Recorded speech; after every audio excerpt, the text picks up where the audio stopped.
Welcome back. Sorry, I just can't seem to win these days, now can I? So we are talking about gases diffusing, and we found out what diffusion is, but what we haven't talked about is their rate of diffusion, the speed with which they diffuse. So if you have two gases going across the room, is there a way to find out which one's faster, or will they both go the same speed? To understand this, we have to go back to kind of basic chemistry. We have to talk about, what is a gas? Well, a gas will be made up of atoms, and they will have a nucleus. So there we go. Let's have this one, I don't know, there we go. With this one has 6 protons, and we'll put 6 neutrons in there. And then we know that there'll be electrons zipping around the outside. Why are you only drawing the s orbitals? What about the p and d and f? Yeah, moving on. And we know that this atom with 1, 2, 3, 4, 5, 6 protons is carbon. Carbon can be a gas. Sure, heat it up. It has 6 protons. It has 6 neutrons, which means its weight is going to be 12 atomic mass units, or there are 12 bits in there. What about the electrons? Well, it takes basically 1,800 electrons to equal the weight of 1 proton. So almost all of the mass actually comes from the nucleus. The electrons are technically there, but they're so small they don't really tip the scales enough. So this carbon atom weighs 12 atomic mass units. And then let's go next door and look at an atom over here. But this time, instead of 6 protons, let's put, 8 protons. There we go. 1, 2, 3, 4, 5, 6, 7, 8. And we'll throw 8 neutrons in there too. And we'll throw some electrons in there too. Are you going to draw the f orbitals? Never. I will never draw the f orbitals. You're welcome.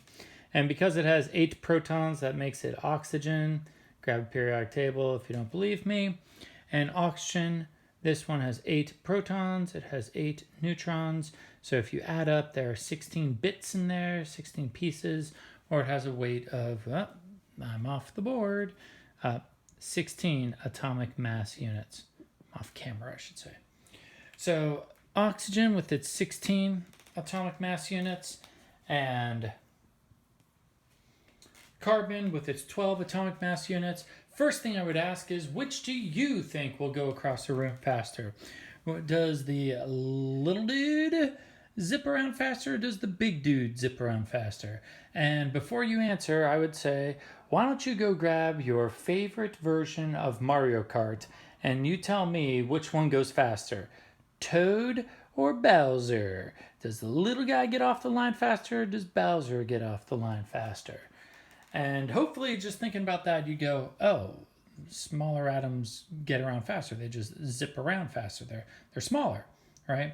And if we, let's say, put these two gases into a box that has like one pinhole in it, which one's going to bop through faster? Most likely, the little one's going to kind of bop through faster. It's kind of a larger target for it than the larger atoms, which have to kind of hit it exactly. This might be able to kind of ricochet through it a little bit easier because it's a smaller atom. So we would expect, right, if you think of this as a box, imagine that you had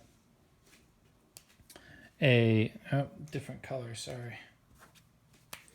Imagine that you had a box and it was full of tennis balls, and it was full of ping pong balls, and they were bouncing around everywhere.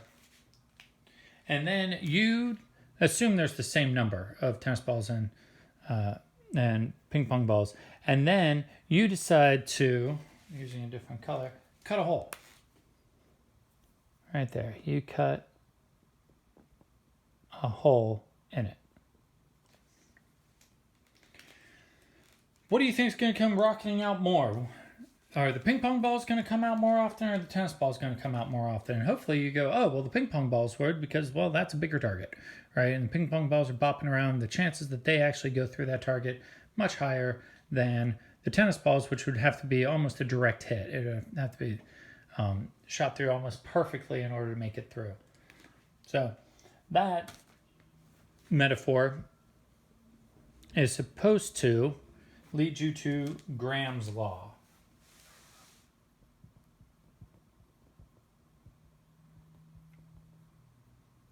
And Graham's law is math.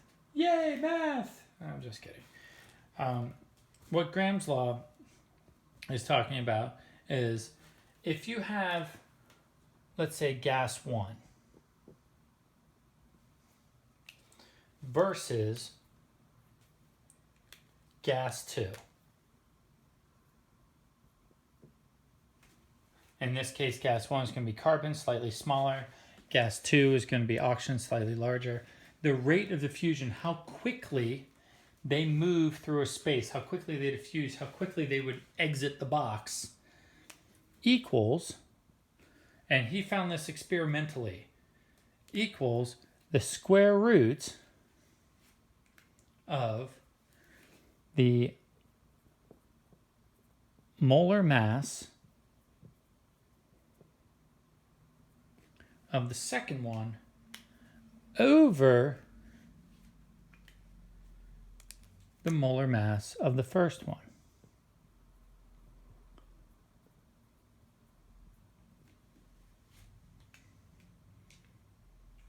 And remember, molar mass is how heavy is the atom. So 12 atomic mass units implies that the molar mass of this is actually 12 grams per mole, right? Because atomic mass units and grams are link up because Avogadro was smart and decided to do it that way. And because this has 16 atomic mass units, we'd assume a mole is 16 grams, right? So looking at this, right, and one thing we notice, and I'm not going to have you do actual math, I'm not going to make you take square roots, but I do notice that this one is larger, right? And that means that the square root is larger too. Does it really? Well, let's see. And this one is smaller, and the square root is smaller. And what I mean is the molar mass is larger. 16 is bigger than 12. So here, this is larger, and this is smaller. And just for the math people out there, okay. Let's say that this is 16. Let's say this is 4. I'm lying. The square root is 4. The square root is 2. So 16 is bigger than 4. 4 is bigger than 2. So square rooting doesn't change anything as long as these numbers are larger than 1. Okay, moving on. So if these equal and the top is bigger than the bottom, then the top has to be bigger than the bottom. So that means this is larger and this is smaller. Now we could do math, we can tell the exact rate, we can, pick two gases, find their molar mass, divide them, take the square root, and that would be the ratio of the rates, all this kind of stuff. But I just want to point out, just in kind of broad terms, that if you have a heavier atom, it's going to have a slower rate. And if you have a smaller atom, it will have a greater or faster rate. And that's what Graham's law says. Graham's law merely says that the smaller stuff goes faster and the larger stuff goes slower. Because a larger rate means it moves faster, a smaller rate means that it moves slower. So it's exactly as we would expect. The big guys go slower, the little guys go faster, just like in every 8-bit video game you've ever played. Even 16-bit video games, that's the case. And luckily, gases act the same way. So the question that we need to ask is, do all gases diffuse at the same rate? And the answer is A resounding no. Hopefully you're all screaming, no, they don't. You just wrote stuff on the board that implies that it's wrong. And so we would say, no, they don't. We would say, gases made up of smaller particles. Remember, particles can be atoms or molecules. Diffuse faster. That's what Graham's law says. So, it depends on how big you are. That's it. Thank you guys so much, and good luck.